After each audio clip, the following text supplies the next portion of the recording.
So as we're going over the offer to purchase and contract, what I like to do is I like to relate it back to something we've talked about in class whenever possible. So when I get started on this, let me just point a couple of things out to you, which will be consistently important throughout the form and throughout the class. So the name of this form is the offer to purchase and contract. It's one form that serves two purposes. First of all, it's an offer when the buyer makes an offer. And then when it's accepted and communicated, it becomes a contract. You don't need a different form to do that. The offer to purchase and contract. Now, when you get in the field, even though we've gone over this form, this is a 17-page form. So even though you will go over it tonight, you will forget it by the time it's time for you to write your first offer. Don't worry. There's actually a form for all these standardized forms that we talk about in this class. There are guidelines. This form that we're looking at today is 2T. It's a transaction form, but there is a form 2G, which are the guidelines for filling out this form. So the first couple of times you do these contracts, I would have the guidelines nearby because they'll give you helpful hints to make you look like a pro in front of your clients. Okay, so let's take a look at the first paragraph here. The first paragraph is what we refer to as the preamble. Notice it doesn't have a number beside it. And here's what it basically says. For valuable consideration, you remember the concept of consideration. I'm giving you something in exchange for something of value as well. The receipt and legal sufficiency of which are hereby acknowledged. Buyer offers to purchase, and the seller, upon acceptance, agrees to sell and convey the property on the terms and conditions of this offer to purchase and contract. Now, I want you to take a look in this paragraph, and I want to teach you something about contracts. First of all, the preamble tells what this is about. The buyer's making an offer, and if the seller accepts it, we're going to be under contract. Notice that within that paragraph, there are some words that start with a capital letter for no apparent reason, like the word property. Anytime you see a word that's capitalized for no apparent reason, it's what we refer to as a defined term, meaning that somewhere in this contract, this word has been defined. And so every time you see it at some point later, it means what its definition was at that time. So every time you see the word property capitalized, you will see, matter of fact, if you go down to 1C, you'll see where it starts describing what the property is. That's what it means, okay? Now let's enter into the terms here. And paragraph 1 is a long one because it gets into terms and definitions. So first we're going to introduce the parties. Notice again, seller, capital S-E-L-L-E-R. And every time you see that from now on, when you see seller, it's going to mean these names that you see right here. Relating it back to what we talk about in class, when we identify the sellers, we should probably use something really, really close to their full names, their full legal names. Notice in this case, I wrote it out. Jeremy Michael Sample and Tricia Roberts Sample. Now, it probably would have been okay to put Jeremy M. Sample and Tricia R. Sample. That probably would have been okay. I talked to one attorney, and he said he likes to put the whole name in there every time. So whatever you feel is appropriate. But what we want to do is narrow this down to one person. There have been cases before where, like if Jeremy was a junior or a senior, you would want to make sure you identified that to make sure that we have the right party to the contract. And then look down at the end of that sentence. We're talking about what the relationship is between these two. The reason we're doing that is it talks about how they hold title. If they're a married couple, they probably own as tenants by the entirety. We're going to need both signatures on this form. It just sends a signal to the attorney. It's not required by law that it be there, but if you can identify the sellers and buyers by their relationship, that might be helpful to the attorney. So what's my point? Seller, full legal name, okay? And then we introduce the buyer as well. In this case, it appears to be a single man, Jonathan Q. Tester. And notice I just used Q this time instead of Quincy. I could have gone either way, and it probably would have been legally sufficient. So we've introduced the parties. Now we're going to introduce the property. So notice how it defines the property, because this is what it's going to mean from this point out.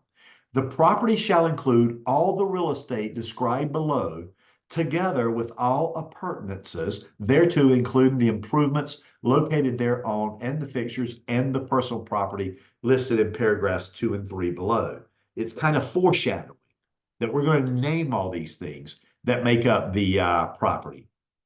A couple of years ago, not important for you guys to know this, but a couple of years ago, they tweaked the way this wording is on the contract. In these next two items, they're just literally asking the seller a question. Is there a manufactured home on this property?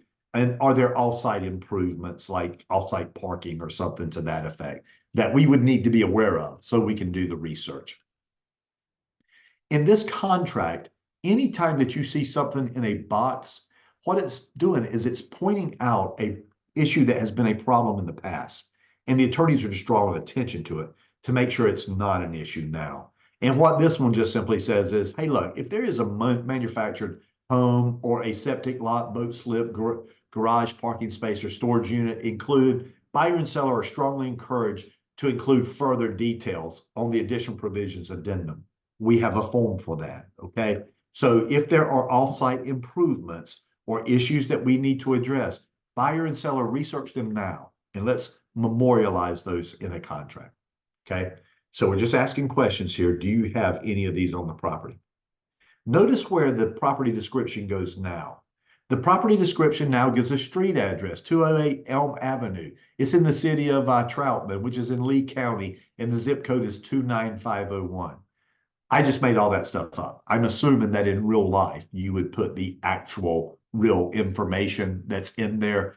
And most of this information can be found on like a tax card or something like that on your public records site for your county, okay? Now, notice the street address is great. That's simple. Most of us have a street address. But then when you go down below that, notice that legal description continues. If it's in a subdivision, there's a place in there that you can describe the subdivision. If it's on a plat book, which it would be, and then if there is a PIN or PID number, if you're making notes on this, PIN or PID stands for property identification number. That's what it stands for. It has to do with a tax issue. And then notice also I put the deed reference down there in the bottom, 11008, page 1476. Now, what I'm doing by putting those there, all that information is the combined legal description for the property. The reason for that is we want to be as descriptive as possible. In other words, don't use just the street address because it could be wrong. Maybe it got changed and for some reason it was never updated. Don't just use the legal description by itself, which if you did, you'd probably be okay as long as you use the correct one. Use it all. The more information, the better, so that the attorney can narrow it down to the one property that's being sold. So we've introduced the parties. We've introduced the properties. Now we're going to tell you how we're going to pay for that property. Okay, look at this section here, D. We're going to talk about purchase price. How is this property going to be purchased? That first line where you see $395,000, and again, all this is made up for this exercise, but whatever you're offering for the house, that's where you're going to put that, okay? $395,000, and in this contract, we assume that it's US dollars. If you're paying for it in something other than US dollars, like Bitcoin or whatever, go talk to your attorney. You're going to need to have something drafted to address that, okay? So that's the sale price. That's what we're offering anyway. Notice this next line, the due diligence fee. Now, we haven't spent a lot of time talking about the due diligence fee for right now, and it comes up a little bit later on another page, but I will tell you this is a little bit unique in North Carolina, that the due diligence fee is a non-refundable amount of money paid. Listen to this is important for test purposes. The due diligence fee is paid from the buyer to the seller on the effective date of the contract. If you read that sentence right there, due diligence fee made payable and delivered to the seller on the effective date of the contract. And you can see that I checked the personal check there. The due diligence fee is money that's given to the seller to hold the property while the buyer decides whether they're going to complete the transaction or not. On the due diligence fee, if the buyer completes the transaction, the money is applied to the purchase price. If the buyer decides to walk away, the seller keeps the money. But here's the important thing. If the buyer walks away during the due diligence period, which we'll get to momentarily, then the buyer protects his earnest money. If the buyer terminates the contract after the due diligence period, the buyer will be considered to be in breach, and they will lose not only the due diligence money, but also the earnest money as well. I'll show you the paragraphs where that's talked about specifically, but that was just your brief on that. The next line is the earnest money. And the earnest money, I do want you to notice on the earnest money, it can be delivered within 5 days from the effective date of the contract. In other words, the due diligence money had to be given. The day that it becomes a contract, the due diligence money has to be in the seller's hand. But the earnest money, you're given some time to come up with that. And it also goes to an escrow agent. It doesn't go to the seller. So a couple little factoids there to make sure you understand the distinction between the due diligence money and the earnest money. There's no way you're not going to be tested on that. Highly important. Now, there are some strategic things that come up here. For example, if your clients have negotiated an additional earnest money deposit, there are strategic reasons why you might do this. You'll get trained at your office on that. I'm not going to go into deep detail. If there were a loan assumption in this particular case, we have a form for that. So notice a lot of these that I have not applicable to side. These are rare. They could come up. And if they do come up, we have a form for these, okay? So anyway, I just put not applicable all the way down there. And then in the balance is actually the difference between what that purchase price is minus the due diligence fee minus the earnest money equals the balance, okay? It's just the way the contract is set up that that's what it's going to be. Now, I know that at closing, you're probably going to come up with a down payment and the bank's probably going to send in the rest of the money with the loan. But that's the way that we complete this top part of it. I get questions all the time. How much should due diligence money be? How much should earnest money be? The fact of the matter is that's market dependent. If it's a very, very hot property, the due diligence and earnest money might be relatively high. If it's a property that nobody really wants and there's no bidding war on it, I gotta be honest with you, the due diligence and earnest money are probably going to be relatively small amounts, okay? All right, moving on to page 2. Now, page 2 is important, extremely important in the field. The top of page 2 is extremely important in the field. It's modestly important for test purposes. What this paragraph deals with is what would happen if someone doesn't deliver the money by the appropriate time. So rather than me talking about it, I'm going to read this one. I'll try not to read everything, but this paragraph I do need to read. Should buyer fail to deliver either the due diligence fee or the initial earnest money deposit by their due dates, or should any check or other funds paid by the buyer to be dishonored for any reason by the institution upon which the payment is drawn, comma, buyer shall, now here's where it gets important, okay? Buyer shall have 1 banking day after written notice to deliver cash, official bank check, wire transfer, or electronic transfer to the payee. Let me stay on this note for just a moment. Basically, what this is saying is that due diligence and earnest money that the buyer came up with, he either didn't come up with it or he wrote you a bad check. Well, what's going to happen here is you're going to give that buyer a notice and you're going to say, hey, this isn't right. I was supposed to have that money at the appropriate time and I don't have it. So buyer, I'm putting you on notice.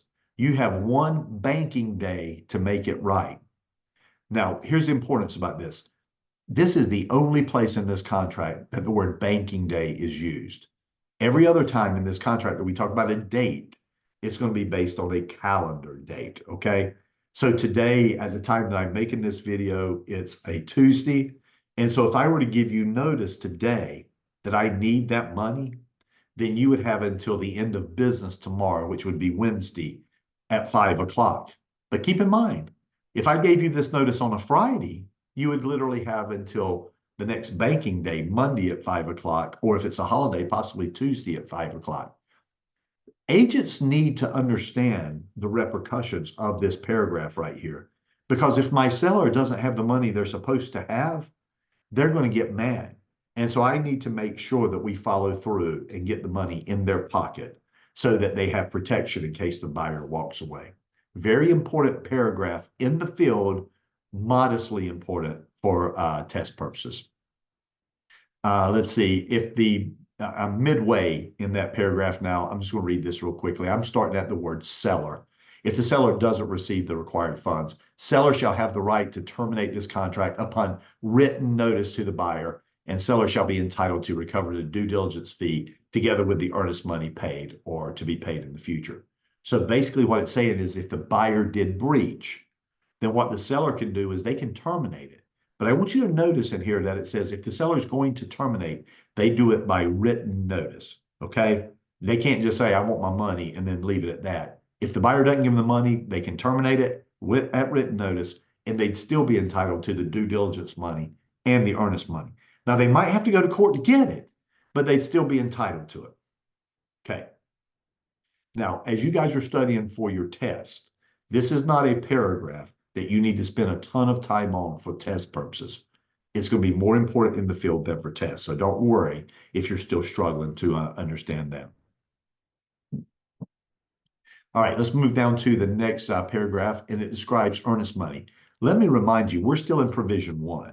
So we're just defining terms right now. And it defines what the earnest money deposit is.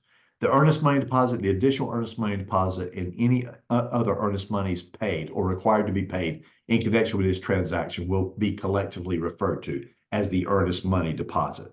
So whether it's initial or additional, it's all earnest money. And it has rules. That's why it's defining it. Notice here in this next paragraph, escrow agent. Someone asked a question a little bit earlier about what happens to the earnest money. Well, when you go under contract, the earnest money, remember, you had 5 days to deliver it. But when you go under contract, the earnest money will go to an escrow agent. In this particular case, I'm taking the earnest money and I'm putting it into a trust account, an attorney's trust account. Some firms have their own trust accounts, and that's fine. But oftentimes, firms will use an attorney to hold the trust funds. All we're doing is naming where the money is in this point of the contract. Now, this is actually an important paragraph right here, or it used to be for test purposes. I don't know if you're tested on this at the level that we used to be, but I'm going to describe it anyway in case it comes up. Okay. We should not have a whole lot of disputes about earnest monies anymore. And the reason for that is in the days that due diligence exists, if you put due diligence down and you walk away from the contract, as long as you do it during the due diligence money, you're going to protect your earnest money and you're entitled to get it back. If you go past the due diligence date and walk away, then the seller gets the money.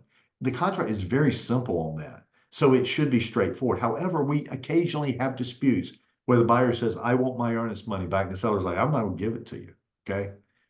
The seller doesn't have it, but the escrow agent can't release it until they have an agreement of the parties. So here's what I'm going to tell you to do on this little paragraph right here. You're just making 3 notes to yourself. And it starts out like this. In the event of a dispute between the seller and buyer over the return or release of earnest money, one of 3 things is going to happen. But this is only if there's a dispute. In the event of a dispute, the money will stay in the trust account until 1, you get a written agreement of the parties. And when we say written agreement, we mean a written agreement where both of them have signed it. Because anytime there's a dispute, one of the parties calls up the escrow agent, says, hey, yeah, we kind of agreed to just split it down the middle. It doesn't work. The contract says it has to be in writing. Buyer, you sign it. Seller, you sign it. If it says that you're going to split it, then that's fine after both of you signed it.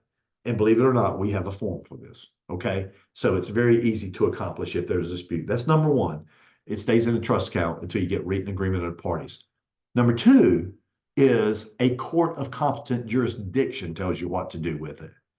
Well, what that means is if one party sues the other party for the earnest money and it goes to court, if the court tells the escrow agent what to do with it, you always do what the court tells you to do. So that's simple enough. So agreement of the parties, court of competent jurisdiction, and then there's a third option that says this. If the buyer and seller can't come to an agreement, then what the escrow firm can do is they can turn the money over to the clerk of court. And the after 90 days, you give both parties 90 days notice. and then you can turn it over to the clerk of court. And then they can go fight it out with the clerk of court if that's what they want to do. Okay. The reason for this is it has to give the escrow agent a way to resolve this situation if there's a dispute over the earnest money. Agreement of the parties, court of competent jurisdiction, or give them 90 days notice and then turn it over to the clerk of court. Okay. It used to be a big deal for test purposes. Might not be anymore, but it's certainly not worth, I mean, it certainly is worth studying. Okay. All right. Now, look at this paragraph right here that's in all caps. I'm going to tell you real quickly that as far as contracts go, this is kind of a level 1 issue. Okay. What it basically says is if the escrow agent is going to put the money in an interest-bearing account, they have to have the agreement of the parties to put it into an interest-bearing account. I will tell you it's fairly rare because interest rates are so low. Most people don't put it in an interest-bearing account unless it's either really big or they're going to hold it for a long time. But having said that, you can see this is where they're asking for permission of the parties to put it into an interest-bearing trust account. The reason that it's in all caps is not because it's more important than anything else in the contract. It's because anytime that you have a provision like this, there's a corollary rule that says it must draw attention to itself. If it's embedded in a contract, it must be in such a way that it draws attention to itself. And certainly being in all caps, it draws attention to itself. Okay. All right. Another important term. Let's get back to the important terms here. The effective date of the contract. Typically in class, we have done an exercise where we talk about offer, acceptance, and communication, and you wonder where that rule comes from. That rule comes from this paragraph right here, where it describes the effective date. Sometimes you'll hear me refer to this as the effective date, capital E, capital D, okay? And here's what I mean by that. It's not some vague point in time. The effective date is the date that the last one a buyer or seller has signed or initialed this offer or final counter offer, if any, and 2, such signing or initialing is communicated to the party making the offer or counter offer. Now, that's the way the attorneys write it, but the way we discuss it in class is this. Offer has been made, it has been accepted, but it doesn't become binding until it's been communicated back to the offering party, okay? So that's why that language is important, and you would need to be familiar with that paragraph. When someone asks you what the effective date of the contract is, it's the date that offer and acceptance were fine, but communication is when it closed the circle on that. All right, now this also, when you're studying at home, these are 3 paragraphs coming up that are very, very important for you to understand, okay? We'll touch on them now. If you have questions, please do so. In regards to due diligence, it describes what due diligence means. Due diligence is the buyer's opportunity to investigate the property, to due diligence on the property. And that's the definition of due diligence. Notice in the next paragraph, it talks about the due diligence fee. In other words, what is the fee that you paid that gave you the right to do your diligence? A little bit longer here. Let's take a look at this. Due diligence fee is a negotiated amount, and there's not a set amount. It's negotiated between the buyer and seller based on market conditions. With this contract, for the buyer's right to terminate the contract for any reason or no reason at all during the due diligence period. Now take a look at that. The buyer could walk away because the house is in poor shape, or the buyer could walk away simply because they changed their mind in the due diligence period. And what's that going to cost them? It's going to cost them the due diligence fee. They paid the seller for this particular right. It shall be the property of the seller upon the effective date, the date of contract, literally, upon the effective date, and shall be a credit to the buyer at closing. The due diligence fee shall be non-refundable except in the event of a material breach of this contract by seller. Let me save you guys a lot of time, okay? In the field, if the seller is in breach, this is going to be something that the attorney is going to need to determine. In other words, a lot of times agents will say something like, if the seller doesn't do this or that, they're in breach. Breach is very hard to prove in some cases, okay? So that's when we need to go to the attorneys and ask them. Here's what we need to know right now. The due diligence fee is a non-refundable fee that buys you time to do your diligence, okay?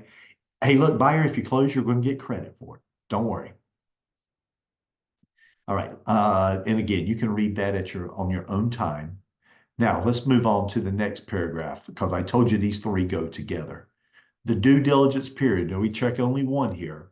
And the only difference between these two spots here is on the first one, you could put an actual date. So if I want the due diligence date to be December 20th, then I could put that date there. On the other hand, a lot of agents, what they'll do is they'll put a number of days after the effective date. And the reason they'll do that is sometimes with offers and acceptance, it takes a few days to get under contract. So they don't want to use an actual date because they may have burned a few days negotiating. And so they use 14 days from the effective date of the contract. That's the only distinction between those two. Okay. All right, let me pause here for just a moment. Lisa, do you have any questions yet, or does the crowd have any questions yet? No questions. I just asked them if they were all still there. Okay, they're sticking around. They're sticking around. I told them to be quiet, but having said that, I would take questions now if there are any. Okay. And then, of course, Lisa, you would just edit this out as we move forward. All right, here we go. The next little section, I'm going to take these in threes as well. We're going to define settlement, settlement date, and closing. Okay. Now, the word settlement in the contract refers to a process. The settlement is when the attorney is collecting documents and they're making sure that everything they need to close this transaction is available, or they're trying to collect it. And then the settlement date is when all the parties are going to get together and complete the transaction. A lot of people refer to the settlement meeting as on the settlement date as being the closing, but you can see in the next paragraph, we define the closing very, very specifically. So remember, settlement's just a procedure. Settlement date, that's the date that we're planning to get together, finish the paperwork, hopefully exchange keys. However, there's one more thing that needs to happen. That's the closing. Now, the closing is a long paragraph there, and I basically want to point this out to you. Closing is basically the date and time of recordation of deed. Closing is the date and time of recordation of deed. Not when all of you guys are sitting around the table signing documents and patting each other on the back. That's the settlement, okay? The closing is when, after all that takes place, the attorney goes to the courthouse and records the deed. A lot of this can be done electronically now, so they don't technically have to go to the courthouse any longer. But here's the important part. When you're sitting at that table and everybody's signing documents and stuff, you don't own the property yet. You don't own the property until it's been recorded your name at the closing, which, by the way, nobody attends. The attorney typically does this in private, okay? Why is that important? At the settlement meeting, you do not exchange keys, okay? At the settlement meeting, the agents do not get paid. They don't get paid until it closes. So settlement's a process, settlement's a date. It's the date we're aiming for, but it's not yet closed until it's been recorded. By the way, this is typically why I like to do closings in the morning. If you do a closing in the morning, it almost certainly will be recorded by early afternoon. And that way, you know, I might take the buyers to lunch or something, and then after we go to lunch, swing back by the attorney's office, pick up the keys, and then escort them to their house. Just make a plan out of it. That's typically what agents do. You can read the warning if you want to. What it basically says is that the state bar considers closings to be a legal act, and agents shouldn't do them. I will agree with that. Although there's no reason that an agent couldn't do a closing, it's not typical that agents do closing. Let's leave this to the attorneys, because in every closing, there's probably going to be legal activity that's going to happen, and you would need to be an attorney to do any legal work. Okay. All right, new category here. Special assessments. Fortunately, by this time in class, you have already been introduced to special assessments. We talked about them a little bit in relation to property taxes. A special assessment is a one-time improvement that you're charged a levy for, okay? So special assessments right now, all we're going to do is define them. A charge against property by a governmental authority in addition to the taxes and recurring service fees, okay? We will talk a little bit later about who's responsible. Notice in the note, it says we're going to talk about who's responsible in paragraph 6 and 8 for those. Okay, we finally finish provision 1. It's actually one of the longer provisions, so don't worry that it took that long. It won't take that long to work through all the provisions of the contract, but it was defined terms, so it certainly took a while to get through those.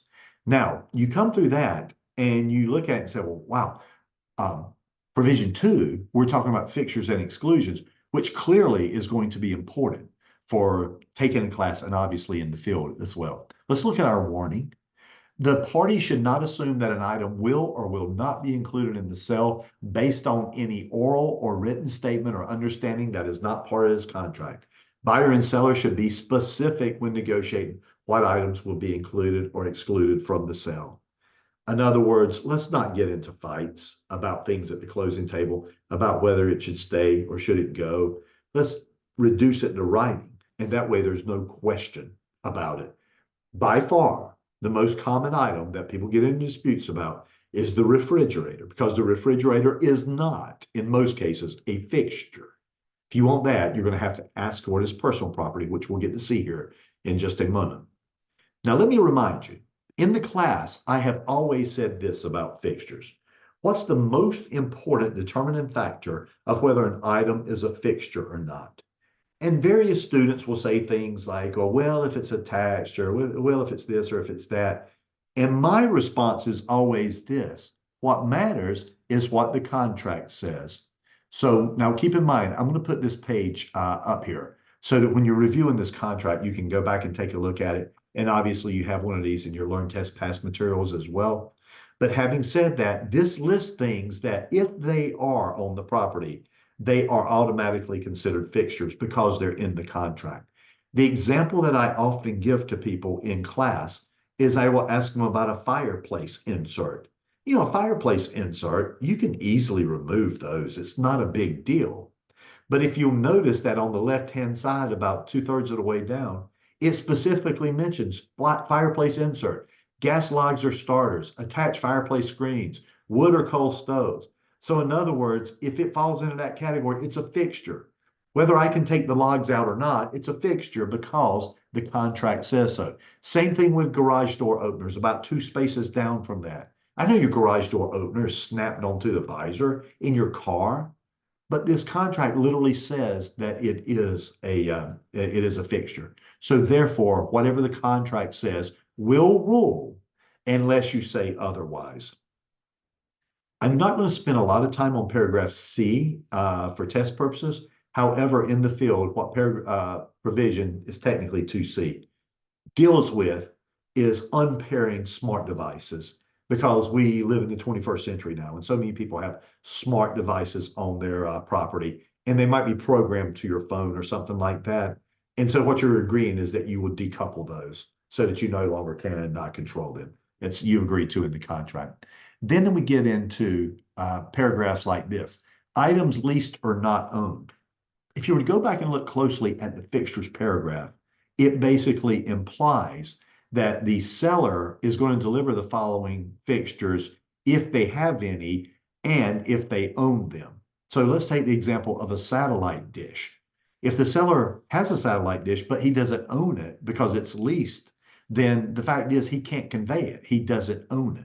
So what we're asking here is, if there's something that you don't own, seller, that's attached to the house, would you please let the buyer know so that we can make repercussions for that? And then finally, notice in E as well, other items that do not convey. I told a story in the class about a fancy chandelier in a dining room that the seller wanted to take with them. The chandelier is clearly a fixture because light fixtures would be on that previous page that I just scrolled from. But having said that, the fact of the matter is, if the seller wants to take it, then what they can do is they could say chandelier in dining room does not convey.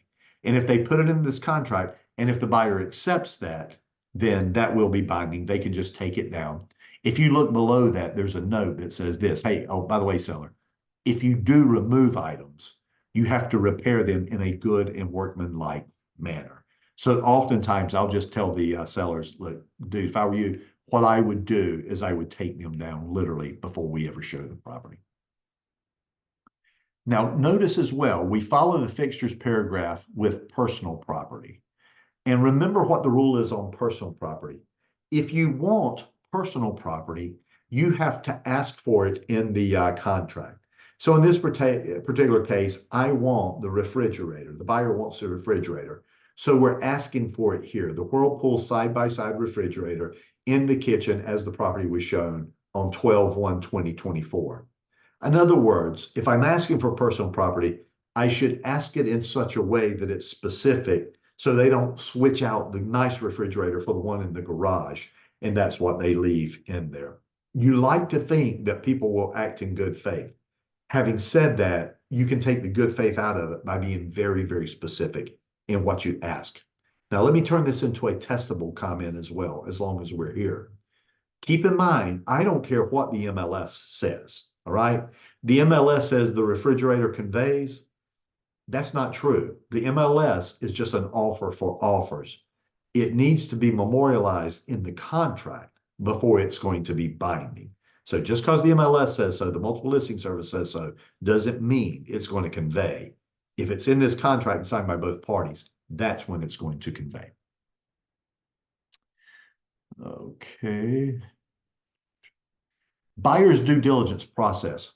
Let me show you how we get through this contract very, very quickly. Here's one of the ways we do it. Provision 4, years ago, was not even in the contract. And the reason it wasn't in the contract is there's nothing in provision 4 that needs to be agreed upon by the parties. Basically, it talks about the things that a buyer should consider doing during the due diligence process. Now, buyer, you can do any inspections or none. It's up to you what you do with your due diligence time. But having said that, it's strongly encouraged, you can see this in the warning, that whatever inspections you're going to do, buyer, do them during the due diligence period, because that's when you have the greatest flexibility, so to speak. After due diligence passes, the seller's like, well, I got your money now. I got your due diligence and your earnest money now. So they might be less inclined to negotiate with you. So that's what the warning in the first starts back. So notice, and again, I'm not going to spend a ton of time here, but what should the buyer be doing during the diligence phase? They should be trying to figure out whether they're going to get the loan or not. If you're not going to get the loan, buyer, you'd be better off to walk away during due diligence and save your earnest money. Buyer, I highly recommend that you do home inspections. I highly recommend that you review restrictive covenants, review documents, zoning, especially if you're thinking about doing a home-based business or something like that.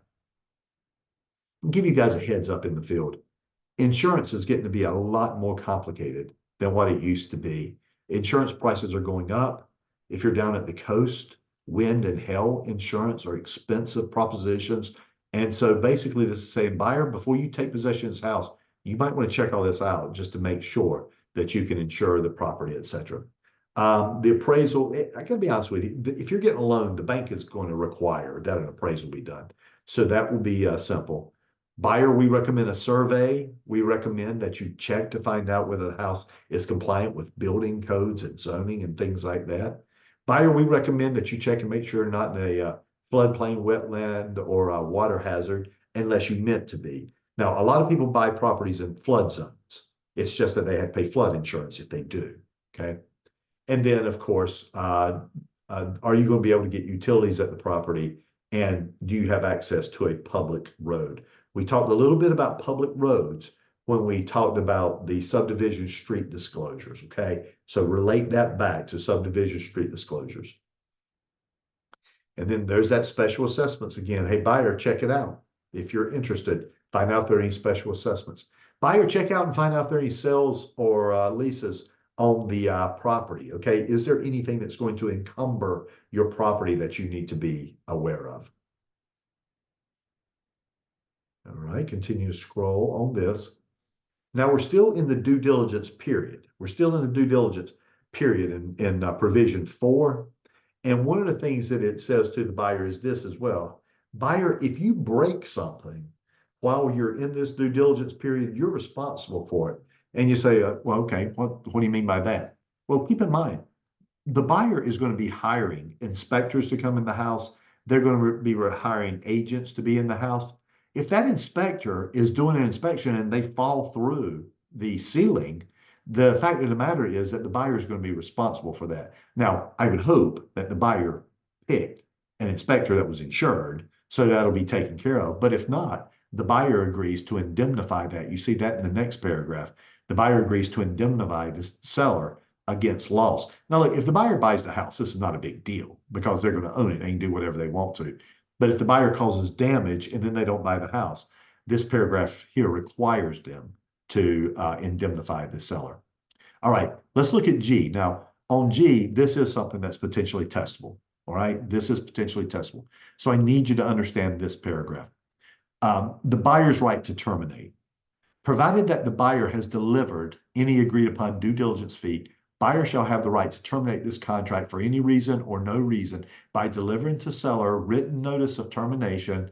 Shockingly, we have forms for this during the due diligence period, time being of the essence. Now, because we're teaching in this exercise as well, let me focus on the word time is of the essence for just a moment. You're going to need to have a definition of that. And whether you get it here or whether you get it from the book, time is of the essence basically means this. Time is of the essence dates must be performed on or before that date. Otherwise, you're going to lose some right. And what it's saying in this particular case is, buyer, you have until 5 o'clock on the due diligence date to terminate this contract under your rights of due diligence, or you waive that right. Now, there's nothing wrong with that. I mean, the fact of the matter is, if the buyer's going to buy the property, that's going to happen every time. But if they're going to exercise their due diligence rights, they have to do it by 5 o'clock on the due diligence date, time being of the essence. There's only 2 places in this contract that there are time is of the essence dates, and the due diligence date is one of them. I love this next line right here. Closing shall constitute acceptance of the property in its then existing condition unless provision is otherwise made in writing. That means exactly what it says. Buyer, when you close on this property, it's yours. Don't go back to the seller and ask them to fix something. It's not their house anymore. Now, there are some occasions where the buyer and the seller agree that the seller is going to come back and fix something. But if that's the case, it needs to be in writing and signed by both parties and made part of the contract, okay? But otherwise, you bought it, you own it. Let's move on. All right, new section here. This is not law school, okay? So let's keep this simple. These are buyer representations. These are things that the buyer is telling the seller so that the seller can act on them in good faith. Right here, we're going to talk about how we're paying for the house. Funds to complete the purchase. If you check the first box, you're just saying, I'm going to pay cash. And by the way, buyer's agents, if a buyer ever tells you they're paying cash, make sure you check to find out if they have liquid assets. Because if they don't have enough cash to buy it, well, they're not going to be able to buy it for cash. 2/3 or more of the transactions you deal with, probably closer to 85%, are going to need a loan to buy the property. And that's what that second box says.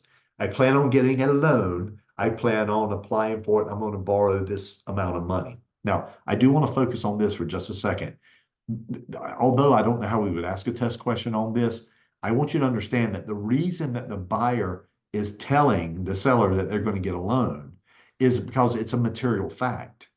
Do you remember in material facts, there was one category that talked about the ability of a principal in a transaction to complete the transaction. So basically what that means is, buyer, if you're borrowing money to buy this house, show me that you can get the loan. All right. Show me how much you're borrowing. Look at this. He's borrowing $350,000 to buy a $395,000 house. He's put now maybe 10, 12% or something like that. It looks like. What if there's another buyer out there that's making an offer on this home, but they're only borrowing $200,000? It sounds to me like they have a stronger cash position. At the end of the day, I want to sell to the person that has the strongest position and ability to buy the property. That's why the buyer's making these representations, because it would be material information for the seller to take into consideration to compare one buyer with the other. If they're getting any type of seller second mortgages or anything like that. You would put those there as well. Okay, I need to bring your attention to this paragraph right here where it talks about other property. The buyer is answering here whether they have to sell another house to buy this house, whether they have to sell another house to buy this house. Now, it doesn't ask them if they have another house, and they can have 5 other houses, but as long as they don't have to sell or lease one of them to buy this house, then they could say they could check the box does not have to sell. Now, again, why is this important? The seller has a right to know if you have the ability to acquire this particular property. Now, one point right here, this is probably more important in the field than it is for test purposes, but we'll address it anyway. A lot of my agents tell me that if you check the box here that says you do have a house to sell, that this makes this a contingency. This is not a contingency. Because remember earlier, I defined a contingency is if you couldn't perform the contingency, you were given the right to terminate the contract and walk away. That's not the case here. This is information that you're passing on to the seller that says, I either do or don't have to sell a house. But if you can't buy the seller's property and you have to walk away from the contract, you're still going to lose your due diligence money. And if you go past the due diligence date, you're going to lose your earnest money as well. So it doesn't get you out of anything.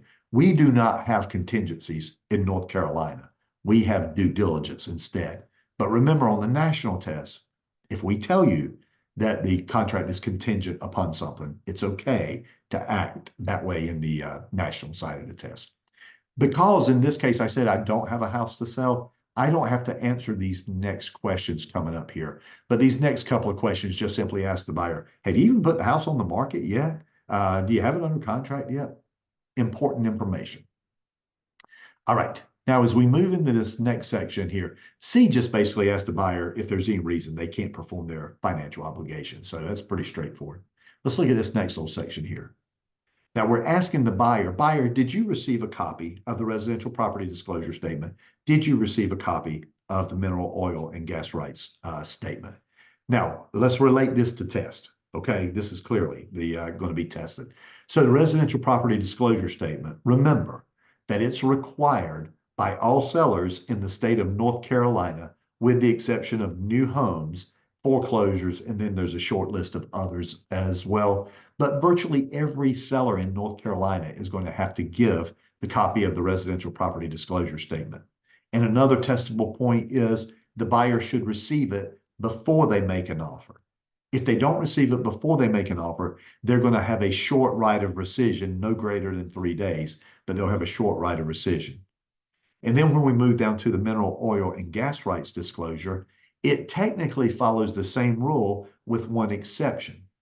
Even though new homes was accepted from the residential property disclosure statement, mineral oil and gas rights were not exempted from that. So if you're buying a new home, you should in fact get a copy of the mineral oil and gas rights statement, even though you would not get the residential property disclosure statement, okay?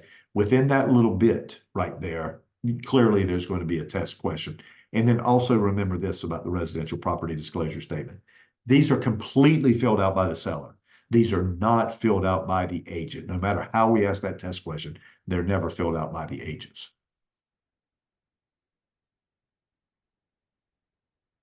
Okay. Again, don't know if you paid that close attention to it or not, but in the previous paragraph, provision 5, we were talking about the buyer's representations. I'm going to do this, or I did receive this. These are just representations, good faith representations. When we get to paragraph 6, we're now talking about buyer's obligations. These are more important, okay? These are things that the buyer is going to be literally responsible for. I notice what it says about special assessments. This is actually important. Buyer shall take should take title subject to all special assessments that may be approved following settlement, okay? It used to be very common that you would get a test question about this, and here's what the answer would be. When it comes to special assessments, the seller is always responsible for any special assessment prior to closing. In other words, it doesn't matter if it has been billed or if it's been approved but not billed. If it was approved prior to settlement, the seller is responsible for it. But notice what it says about the seller, about the buyer. Buyer, if a special assessment happens after closing, you're responsible for it. Now, the seller's agent should have told you about it as a material fact, if it was in fact a material. But having said that, buyer, if you take the property and then get a special assessment, you're responsible for it, not the seller. These next few items regarding responsibility for certain costs, you're going to see these in a chapter on closing a transaction. And we're going to do a little bit of math on that. And later, when we do the math on that, I will say, why did we prorate the rent in this way? Why did we prorate the taxes in this particular way? And the reason for that is because they're described in this paragraph, how they're handled on the offer to purchase and contract. So that's just kind of information for you that later will dictate a math question. Seller representations. I don't want to get into a long-winded story about this. My recommendation for you, is to, this is just asked and answered. So I asked the seller, hey, have you owned this house for greater than a year? 90+% of the time, the answer is going to be yes. There is a reason that this question is asked, and it has to do with what they call a seasoning requirement. In other words, when sellers sell properties, if they've lived there for less than a year, oftentimes these cases have been based on fraud. And so what some lenders will do is some lenders will not loan money on a house where the seller has owned it for less than 6 months or something like that. So it's not a big deal. Ask, answer, and then follow up with your lender if it looks like that's going to be an issue. The next bullet point, let's turn it into a testable bullet point. Lead-based paint. Notice that I don't have it checked here. The reason I don't have it checked here, the house that I'm selling is not built before 1978. So I don't have to do it. If you're selling a house built before 78, that box would be checked and there would be a lead-based paint addendum that would be attached to the contract. And of course, we have forms for this. Notice what the warning says. If a lead-based paint disclosure is required, but not given to the buyer prior to the seller's acceptances of this offer, buyer may not be obligated to purchase the property under the contract under federal law. In other words, they might have a right to walk away if it was not disclosed to them, the lead-based paint addendum. Suzette just dropped a question in the chat that said, what if the house is sold as is? I'm sorry, I just saw it. I don't know when she asked that question. Okay. That actually will come up here in the contract, and I don't know that I always point it out, but I will tell you what the answer to that question is. According to this contract, all houses are sold as is. All houses are sold as is. Now, if you're able to negotiate something better, that's fine, but always assume that you're buying this house as is, okay? Great question, great question. Did that get it for you, Suzette? And Suzette, okay. if I think about it, I'll try to point. Thank you. I was, only because when you're going through all this as is, when we bought our house, it was, they had said as is, where what you get is what you see. Yeah. I've learned through North Carolina is way different than New York or Pennsylvania. New York's different altogether, but yeah. Here's an interesting thing about it, Suzette, is that this contract, the standard is as is. That's the way you're buying the house. Like I say, if you can negotiate better, that's fine. If I were selling a house and I knew I wasn't going to make any repairs, I would still say it. I'd put it in the MLS, house being sold as is, even though technically I don't have to because that's the way our contracts are conceived. I would do it out of courtesy so that my seller's not planning on fixing anything. okay, thank you. Yep. Okay. Next paragraph deals with owner association and dues. And to be quite honest with you, as you're reading these contracts and getting comfortable with these, a lot of this information is just stuff that you're trying to provide to the buyer so that they will be informed on the property they're buying. Not a lot of testable information here. And a lot of this stuff is asked and answered. Now, I will tell you in the field, sometimes getting the information from the homeowner association is a little bit of a pain. If you're ever a listing agent, it would be so helpful if you would put this information together for the buyer and buyer's agent. It would save them a lot of trouble. Okay. All that information I just scrolled through, it's literally just fill in the blanks if it's applicable. As you get to this paragraph here, it's asking about fuel tanks. Fuel tanks are a big deal. And again, to relate it to something that we talked about in the class, I promise you, if there's an underground storage tank on the property, I promise you that it's a material fact that has to be disclosed. And then the buyers will choose, do they want to fix it? Do they want to negotiate on it? Do they want to have you remove it? And there's all types of legal documents that need to be completed if that tank has leaked. So on this particular property, I'm excited to learn that there is no underground storage tank, okay? Because notice here what they have checked. To the best of the seller's knowledge, there is not a fuel tank located on the property.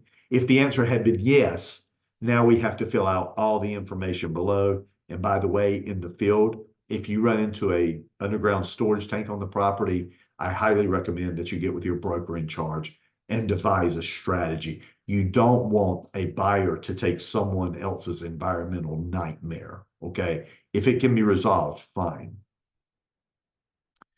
Just as kind of an FYI, I can't imagine that they would get this granular on the exam, but I will tell you because it's in here, so we'll just mention it. If in fact the seller does own the tank, it will be included in the sale. Now, having said that, a lot of tanks are, a lot of the above ground tanks are actually leased. And so typically the buyer and seller need to negotiate, and the buyer needs to negotiate with the fuel company if they're going to keep it. But at least what this does is it starts a conversation so that there's no surprises.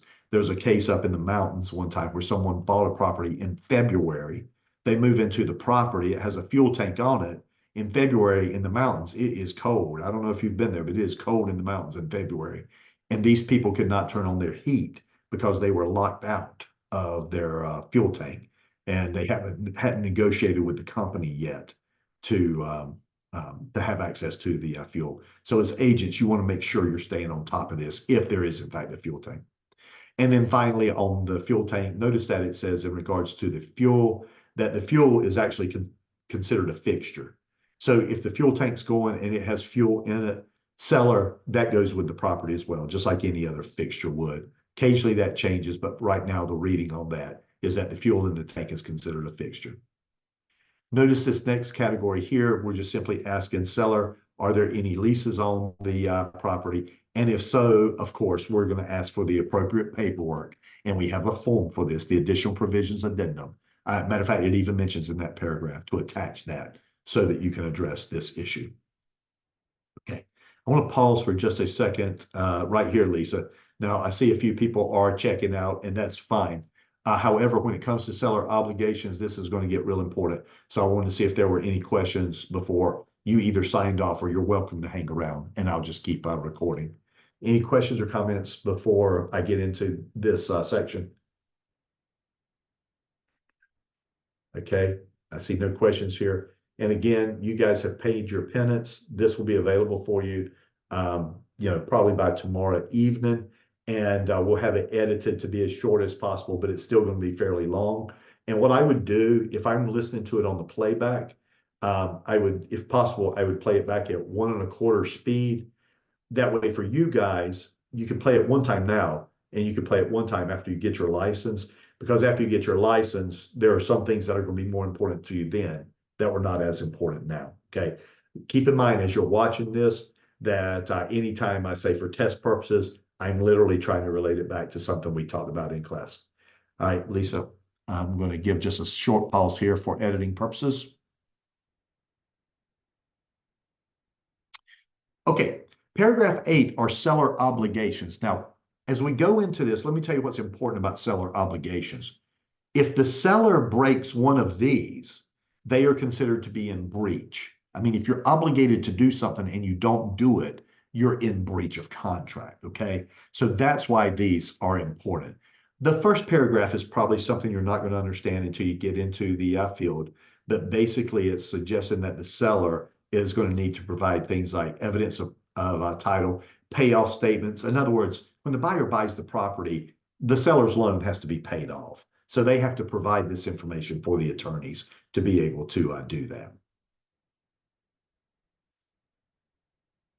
Authorization to disclose information is a technical issue that allows the attorneys to disclose certain information that is pertinent to the transaction. Again, not super important right now. Access to the property, a little more important, but still probably not testable. And basically what access to the property means is this. The buyer, after they go under contract, they're going to need to be in this property to do certain things. So when it comes to access to the property, basically, seller, you're going to provide reasonable access to the property. Now, I would ask that the buyers not abuse this. Don't just come by and stop by anytime, but scheduled inspections. And the buyer would actually be doing a good faith effort if they were to try to schedule as many inspections as possible at the same time, so that they don't have to constantly be coming in the house. But the seller has agreed that they would provide access during the contract phase. And by the way, if I want to turn this into a test question, here's the test question that I would turn it into. When can a buyer do inspections on the property? And the answer is all the way up until the time of closing.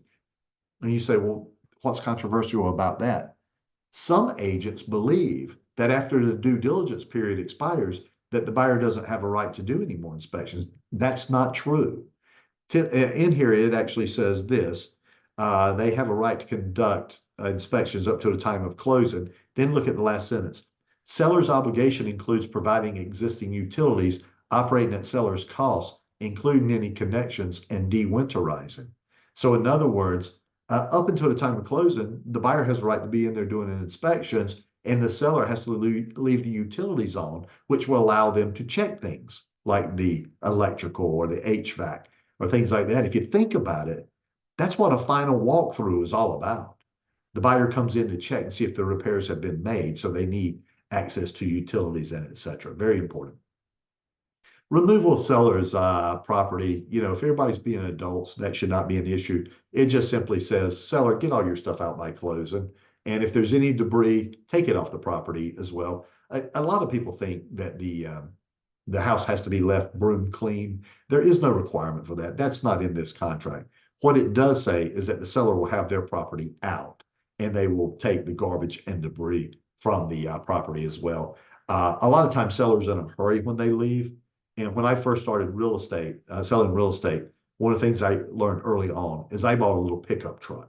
And the reason I bought a pickup truck is if a seller left trash on the property, I'd just go put it in the back of my pickup truck and I'd take and get rid of it rather than fight the seller for this. They're not coming back after that point. So again, if everybody's being adults, that's not a big issue. Okay, these two paragraphs right here, affidavit and indemnification agreement and designation of a lien agent. What I want you to remember about those is that if the seller has had any work done on the property within 120 days prior to closing, they agree to indemnify the buyer against loss. Now, that sentence may have sounded complicated, but it's not as complicated as you think. Do you remember in the chapter that we talked about mechanics liens? And in mechanics liens, a contractor has up to 120 days to file a valid lien against the property. What the sellers are basically saying here is that, no, we haven't done any work on the property in the last 120 days where someone would be able to file a mechanics lien on the property. And if we're wrong about that, we agree that we will come back and indemnify you for that particular case. And then the concept of a lien agent, if you ever see lien agent come up for test purposes, lien agents lien agents are third parties who can oversee a mechanics lien if the work exceeds $30,000. They might be getting ready to go up on that number because this was just changed in October of last year to $40,000, which requires a contractor to do work on property, or the number at which a contractor must do work on the property. But for right now, if it shows up for test purposes, lien agents would be not required. You don't have to hire one, but you could hire a lien agent to oversee a mechanics lien if it exceeded $30,000 in the total work project. So just relate lien agent with $30,000. Okay, now let's relate this, and you might not have talked about this yet because I think I was looking at my notes. It comes up in a later chapter, but good title and legal access. In typically the transactions we are involved in, the seller agrees to deliver fee simple marketable title. You remember that from chapter 1. Fee simple, the highest estate of ownership in real property. Okay. Fee simple marketable title, meaning that there's nothing on the title that's going to be able to keep you from transferring the property under a general warranty deed. And we will talk next week about what a general warranty deed means. Okay.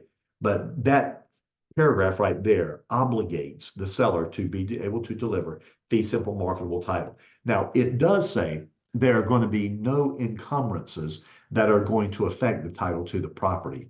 However, it then comes back and says, well, you know, there are some things that are always going to be on every property. For example, there might be utility easements. They're not going to be considered an encumbrance that would jinx the transaction. They're going to be restrictive covenants on the property. As long as the seller hasn't violated those are okay. So in other words, it's not that the seller says there are no encumbrances on the title. There are no encumbrances that are going to hurt the future use and value of the property. That's owed to the buyer. Government compliance means that any work that's been done on this property has in fact been approved under the building code. It's been inspected, et cetera, et cetera. Now, I will tell you this. This is going to be a hugely important topic in the field, but it gets too deep for us to go over in a pre-license class. So I'm not going to beat that to death right now.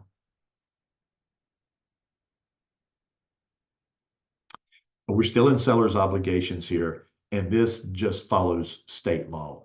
Typically speaking, sellers are going to pay for the preparation of a deed. Why does the seller pay for preparation of a deed? Because they're the grantor. They create a deed such that it can be granted to the buyer of the property, the grantee on that. That burden falls on them. Sellers typically pay for excise tax as well.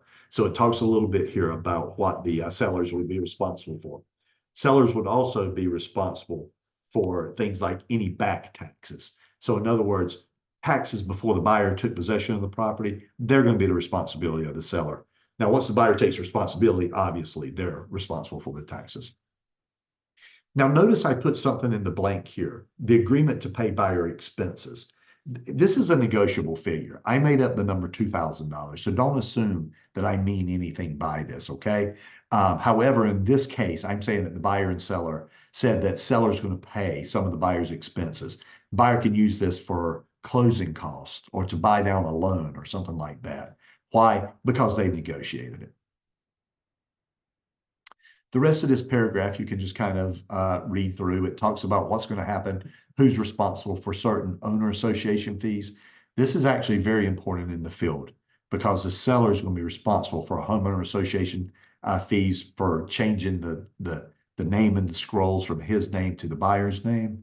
So it's important to let them know that there's going to be a charge for that. Having said that, for our test purposes, it's not going to be radically important. Payment of special assessments, I mentioned a little bit earlier, potentially testable, but the answer is if it was a special assessment that was approved before closing, I promise you that the seller is responsible for it.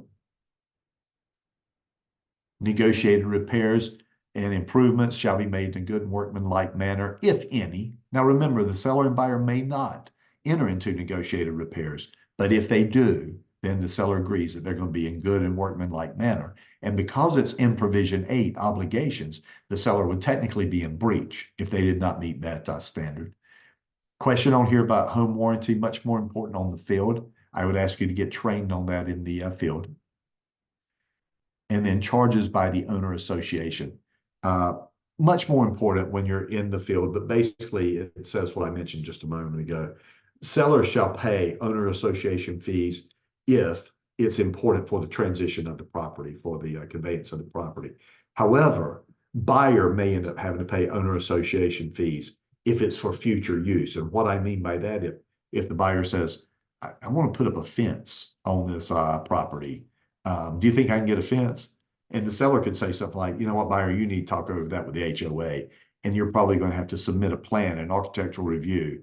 That burden's on you because the seller doesn't care if you have a fence or not. So the buyer's responsible for future use, but the seller would be responsible for owner association dues for the conveyance of the property.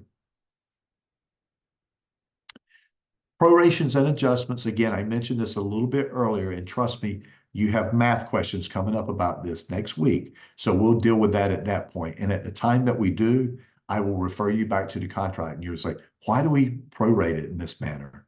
And I'm going to say, because that's what the contract said to do. To give you an example, taxes, according to this contract, are prorated on a calendar year basis.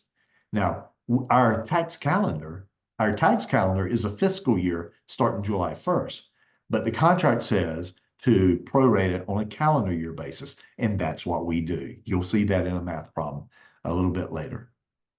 We're now getting into some sections that I would consider to be legalese. In other words, you see these in a lot of contracts, and basically they say what happens if. And what this paragraph is saying about condition of property, a risk of loss, up until the time of closing, the seller maintains the risk of loss. After closing, the buyer is responsible. Now, why is that important? Because the seller should not cancel their homeowner's insurance until the property has been conveyed to the buyer. And the minute that the property has been conveyed to the buyer should have their own homeowner insurance policies. Okay. Again, extraordinarily important in the field, not as important for test purposes. I'm going to slow down a little bit on delay in settlement, and here's why. This does have a number in it that if you're tested on the North Carolina side of the test, you might get a question pertaining to this. And it talks about delay in settlement or closing. Now, one thing you want to remember is that the settlement date, which came up earlier, is like on page 2. The settlement date is not time is of the essence. You would think it would be, but it's not. The settlement date is a date that you're aiming for, but there's things occasionally come up. So for example, a buyer might be trying to get a loan, and FHA, for example, is notorious for always needing one more piece of paperwork. So we were going to close on Monday, the settlement date, but FHA needed a document. So it's going to take us a day or two to get that document. So the settlement is delayed a couple of days. Well, here's what this paragraph says. If both parties are acting in good faith and one of the party is going to be delayed in closing, then they're given a 7-day, what I'd call a good faith period. Okay. So what do I want you to remember in this paragraph? If it's testable at all, the buyer or seller, for that matter, whoever the delaying party is, would be given a 7-day good faith delay. In other words, the seller can't kick the buyer out of the contract if they're just delayed by a day or two. But if they're delayed by 8 days, the seller could kick them out of the contract and keep the due diligence and the earnest money, because the buyer would then be in breach past the 7-day period. Provision 13, very, very simple. We won't spend a lot of time on it here. And provision 13 roughly says this. The standard of this contract is that possession will take place at closing. Now remember, closing was defined, capital C, closing was defined as date and time of recordation. And at closing, buyer should have the keys and seller should be gone. That's the standard for our contract. Now, you've heard me say this before. If it's going to be anything other than the standard, we have a form for this. There are some times when the buyer needs to be in the property before closing. There's sometimes that the seller needs to stay in the property after closing, like they're waiting for their new house to be finished. We have forms for this where you can negotiate a buyer possession before closing or a seller possession after closing. It's not that we recommend them. It's just that we have forms in the event that something comes up that delays the transaction and both parties agree to possession other than closing. Paragraph 14 is an extraordinarily important paragraph, but it's mostly important for this purpose. It says what we say in the contract chapter in the pre-license class. We have forms for very, very many purposes, okay? If you need a particular form, you should first look in your addendum database. What do I mean by that?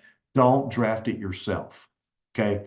Agents do not draft forms. Agents do not draft provisions. Agents do not draft addenda, okay?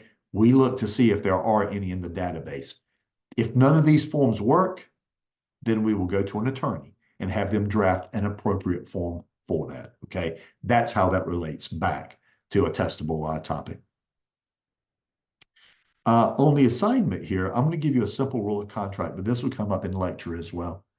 Here's a short rule. All contracts are assignable unless they say otherwise. That's a rule of contracts. All contracts are assignable unless they say otherwise. Now, I want you to notice what this one says. This contract may not be assigned, but it doesn't stop there. Without the consent of all parties, except in connection with a tax-deferred exchange, which comes up next. But if assigned by agreement, then this contract shall be binding on the assignee and the assignee's heirs and successors.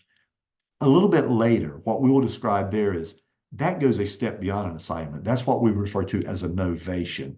If you're taking notes at this point, you would want to write that end of that sentence right there, just described a novation, N-O-V-A-T-I-O-N, okay? Not a big deal other than that simple term. Tax-deferred exchange is a type of assignment. Technically, it's exempted from the assignment paragraph, but it's kind of a technical issue that you can get into that if it comes up in a transaction, if it comes up. Okay, only one thing important here about this particular sentence having to do with the parties. This contract is binding upon the buyer and seller, their heirs and successors. Now, let's relate this to a testable point. It's completely important. Often in the contract chapter, we talk about if you make an offer and then someone dies, the offer will expire. But according to that sentence right there, if you're under contract and then you die, the contract would be binding upon your heirs. Look, to give you the most simple example of this, what if I made a test question that said something to this effect? Buyer and seller are under contract. The seller ends up being in a horrific automobile accident and dies the next day. What's going to happen to the property? His heirs would be obligated to sell the property under the terms of the contract. I hate to be morbid, but that's basically what it's saying in this case. The survival paragraphs, it doesn't say what you think it says. The survival paragraph has nothing to do with an individual surviving. It has to do with surviving the contract. And what that basically means is if you want something to survive this contract, someone asked a question a little bit earlier about property being sold as is. It's sold as is. Closing constitutes acceptance in its then current condition. All right. The contract literally says these items. If you want something to survive closing, if you want the seller to come back after closing and do some work, you need to have an addendum completed with both parties agreeing to that. If not, it will not survive this contract. It'll be over at the closing. Paragraph 19, not a big deal. You may have occasionally hear me refer to what's known as a merger clause. The paragraph 19 entire agreement, this is the merger clause here. And basically what it says is that if it's not in this contract, it does not exist. Okay. So in other words, no oral agreement to the contrary will rule. What's going to rule is going to be what's in this contract. That's what's called a merger clause. Conduct of the transaction. Now, there's one important thing that I want you to get out of this for test purposes. When we talked about when offers become contracts, we talked about the idea of offer and acceptance and communication back to the offering party. And during that example, I said this. I said communication can be to a party or to such party's agent. The reason that I said that is because of this paragraph right here, somewhere embedded in this paragraph. Here it is right here. Any notice or communication to be given to a party herein, and any fee, deposit, or other payment to be delivered to a party herein may be given to the party or to such party's agent. That's why communication to the agent is just like communication to the party itself. Okay. Let's see. Execution of this contract. This actually is old language. I can't imagine that we're tested on this any longer, but this refers back to the days when we used to deal in paper. And it talks about a contract may be one document, or it could be signed in multiple counterparts. In other words, the seller could sign one document and the buyer could sign a different document, but as long as they're merged together to create one binding document, it would be fine. You could argue that in electronic communications that you never sign the same document. because the buyer signing something and then the seller signing something completely different that was sent to them electronically. It doesn't matter. They all go together to create one binding contract. I mentioned this to you a little bit earlier, and so here's what paragraph 22 says. In this contract, and you might be tested on this, so this could be important. In this contract, computation of days, a day is a day unless we say otherwise. A day is a day. It's a calendar day, okay? The only time that a banking day is used in this offer to purchase and contract is if the due diligence is late or if, in fact, they check bounces or something like that. That's the only case in this contract where you have anything other than a calendar day, and it's described as one banking day. It's actually written in. And then finally, when you get to paragraph 23, we start talking about, well, what's going to happen if one party or the other breaches? Now, this is going to be important for test purposes, so I'm going to give you the brief on this. This is what this paragraph says. In the event of a breach by the buyer loses his earnest money as liquidated damages. Now, we will talk about what liquidated damages is in the lecture, but for right now, the short definition of liquidated damages is damages that are predetermined at contract formation. Now, what does that mean? Well, what that means is, in this paragraph right here, it said if the buyer breaches, then they lose their earnest money as liquidated damages. In other words, don't sue me for anything beyond that. However, if I do breach, you are entitled to whatever earnest money there is. Now, be prepared for test questions on this. You have to divide the contract into separate time periods. The due diligence period, when the buyer is doing their investigations and all that type stuff. If the buyer walks away during the due diligence period for any reason or no reason at all, they're not in breach. They had a right.